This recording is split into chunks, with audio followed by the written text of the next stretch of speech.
Good day, everyone. It's JB coming to you from somewhere in the record sphere. We're back looking into specific genres in my record collection. I took an extended break from the genre collection for a breakaway deep dive into Prince and another on the Minneapolis sound. Please check out those episodes if you haven't already. In the genre collection, I've covered rock, country, R&B and hip-hop, reggae and blues. You can check out those episodes as well, as they're broken down by genre. If you like what you see and hear today, please subscribe and choose the notification button. You'll be notified when I post new broadcasts. As always, much appreciated. I like to do these episodes for people to hear brief stories and histories of the albums or artists, as well as to broaden people's minds, in the hopes that they might find something they like in an area they might not have thought of much before, or might not have had much exposure to. Today, we're diving into the soundtracks in my collection. Now, I think you can tell a lot about a person, just from their regular record collection, but especially if they've started collecting soundtracks. I believe that the soundtracks they collect tell you a little more about their personality, more than just general rock, blues, and R&B. Maybe that's because a movie soundtrack can vary so much. Although there can be similarities in that they enhance the mood of a particular scene or introduce you to a particular character, there are also wide variances, such as between a Quentin Tarantino soundtrack and a Star Wars soundtrack, for example. That's why I think that the types of movie music one chooses to collect might have something to say about them. What does it say about me? I'll tell you what I think, maybe a little bit closer to the end. We're going to start off today with the movie Almost Famous. This movie appeared in the year 2000 and was written and directed by Cameron Crowe. It's based on the life of Cameron Crowe, a teenage prodigy who goes on tour with the fictional rock band Stillwater on an assignment for Rolling Stone magazine, documenting the highs and lows of the music industry. Crowe once said that the band Stillwater in the film is a composite of many bands he worked with while writing for Rolling Stone. For example, guitarist Russell Hammond in the movie is based on Glenn Frey, who first met Cameron backstage at a concert in 1972. The deluxe version consists of some Stillwater songs, but is also composed of some larger bands from the 1970s.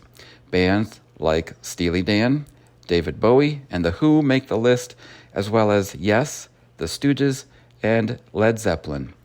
By the way, Led Zeppelin had never before licensed a performance to a soundtrack. So the song, That's the Way, that appears on this album, earns the distinction. I don't know how I'm gonna tell you. I can't play with you no more. I don't know how I'm gonna do what Mama told me. My friend, the boy next door. Overall, the songs greatly reflect the time and the generation, and I highly recommend the movie and the album to anyone interested in the sounds of the 70s. Another great movie which reflects the sound of its era, albeit in a different generation, Colors. This movie came out in 1988 and starred Sean Penn and Robert Duvall as two cops trying to control the gang violence in Los Angeles. The movie got its name from the colors that are worn by members of certain gangs. This movie hit me so hard when it came out. I remember I was 15 when it rolled out to theaters, and even though I grew up in Minneapolis proper, my city was nothing like the streets of LA, so the movie opened up a new idea of what city life was like for some people. Colors, colors, colors, colors, colors, colors, colors, colors, colors, colors, colors. I am a nightmare walking, psychopath talking, king of my jungle, just a gangster stalking, living life like a firecracker, quick as my fuse. And everyone clamored for the remix of Paid in Full, titled 7 Minutes of Madness by Cold Cut. This is a journey into sound.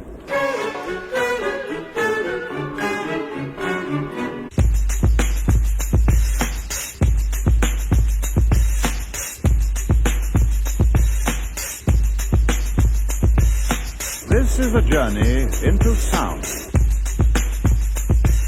A journey which along the way will bring to you new color, new dimension, new value. Other heavy hitters from the rap and R&B world of the 80s are featured on the album, including Big Daddy Kane, Salt and Peppa, Roxanne Shante, and Rick James. In the summertime, I like to go old school and just crank open the windows, put the speakers up, and scare my suburbanite neighbors by cranking this bad boy up. Now here's one that makes for a great soundtrack, but not necessarily one that I would throw open the windows for. The Japanese anime Cowboy Bebop. Not the crappy Netflix live-action version, sorry Netflix, but the original anime version. Set in 2071, the series follows the misadventures of a ragtag group of spacefaring bounty hunters dubbed Space Cowboys. The group consists of Spike and tough but lovable ex-cop Jet Black, amnesiac drifter Faye Valentine, and eccentric teenage hacker Ed, plus a corgi named Ein, as they aimlessly wander a dystopian galaxy in search of criminals, money, and food. Cowboy Bebop debuted on TV Tokyo, one of the main broadcasters of anime in Japan, airing from April 3rd until June 26, 1988. Due to its 6 o'clock time slot and depictions of graphic violence, the show's first run only included episodes 2, 3, 7 to 15, episode 18, and a special. The soundtrack contains mostly upbeat jazz compositions, with a very solid jazz composition on Car 24. All compositions were written and recorded by Yoko Kanno and the band Seatbelts. I'll throw this on when I have a lot of extra energy. The soundtrack, especially the theme song, gives my brain a cardio workout. On the other end of the spectrum are symphonic compositions by Wojciech Kilar, Bram Stoker's Dracula, a Francis Ford Coppola film. I love classic vampire and werewolf, zombie movies. This Dracula movie in of itself has its ups and downs, in my opinion, with mostly ups. It starred Keanu Reeves, bad choice. Gary Oldman, good choice. Winona Ryder, good choice. And Anthony Hopkins, great choice. The special effects, sets, and photography were amazing, though the horrible acting by Keanu Reeves brought it down a notch. And I'm a Keanu fan! What is really impressive about the film is the soundtrack.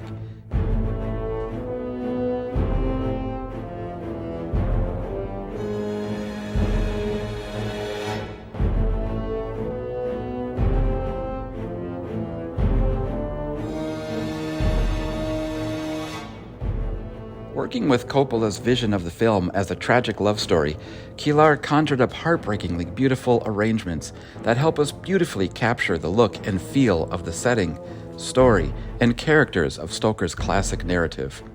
The whole soundtrack is exquisite and perfect for setting up an evening lit with candles and darkly themed books, or the perfect setup for your next spooky Halloween party. One of my other favorite movie genres is the classic spaghetti westerns of the 1960s, specifically the Clint Eastwood classics.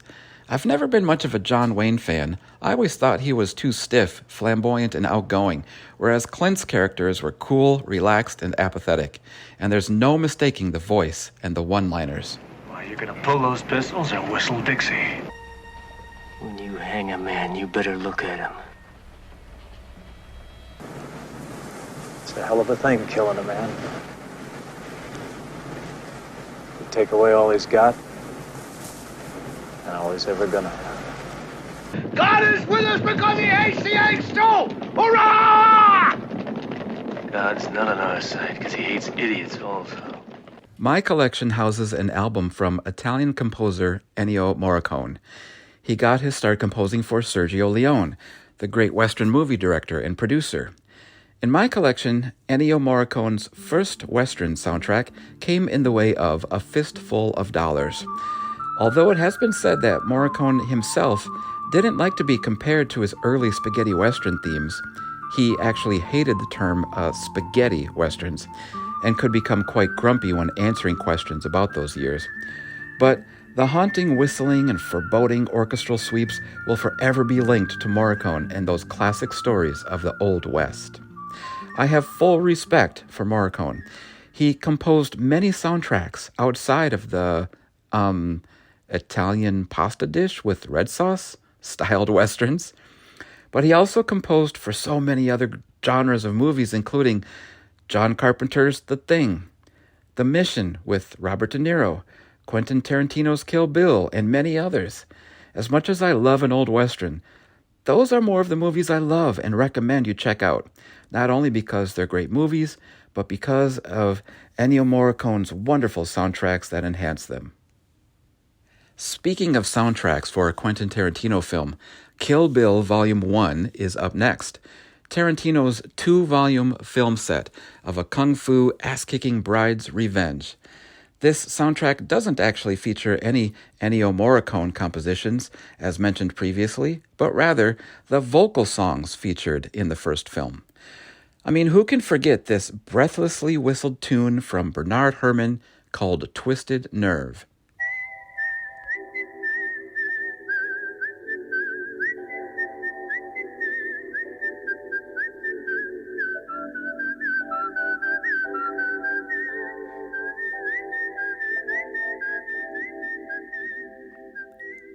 Although it's hard not to associate that song with Kill Bill now, the theme was actually composed by Bernard Herrmann for the 1968 movie of the same name, Twisted Nerve. Though the theme is presented throughout the 1968 film, it's without the whistling, and just through symphonic overtones, nonetheless still as haunting as ever no matter how you mix it. The album also features a variety of artists including RZA from Wu-Tang, Nancy Sinatra, Al Hirt, and others. All of Quentin's films are heavily influenced by their musical selections, so it's not surprising to me that this is a great listen. If you're open to listening to a variety of genres, then I recommend it to you as well. Another kung fu fighting film soundtrack on the horizon. This one taking a step back from the exaggerated violence of Kill Bill, but moving into the Zen teachings of the 1972 TV series Kung Fu, starring David Carradine as Kwai Chang and Key Luke as Master Po. The soundtrack features music from the original TV series, as well as audio clips of Master Po's teachings as interludes throughout. The music is composed, conducted, and arranged by Jim Helms, who did a great job bringing forth the world of Kung Fu, a series about a Shaolin monk, Kwai Chang, who travels through the American Old West, armed only with his spiritual training and his skill in martial arts, as he seeks Danny Kane, his half-brother. When you're ready to chill a little bit after witnessing the thrill of Kill Bill, then Kung Fu is the way to go. Its relaxing overtones and spiritual teachings will help bring your mind and spirit back into balance. While you work on your sense of balance, though, I must leave you for now and return another day to carry on in the realm of soundtracks. Of course, I can't leave you without some words of wisdom from Master Po and Jim Helms' great Kung Fu soundtrack. So, until next time, friends, be kind to each other. The scissors cut the paper. The paper covers the rock. The rock crushes the scissors. Is not playing a child's game a waste of time? In games, children teach, sometimes more than books. Calm. Instruct an old man and yourself. Rock crushes scissors. Look beyond the game as you look beneath the surface of the pool to see its depths. Each in turn conquers the other. There is no stronger or weaker. This is the harmony of nature, and not a waste of time. I will treasure this lesson, Master. I have 3 treasures which I hold and keep. The first is mercy, for from mercy comes courage. The second is frugality, from which comes generosity to others. The third is humility, for from it comes leadership. Strange treasures.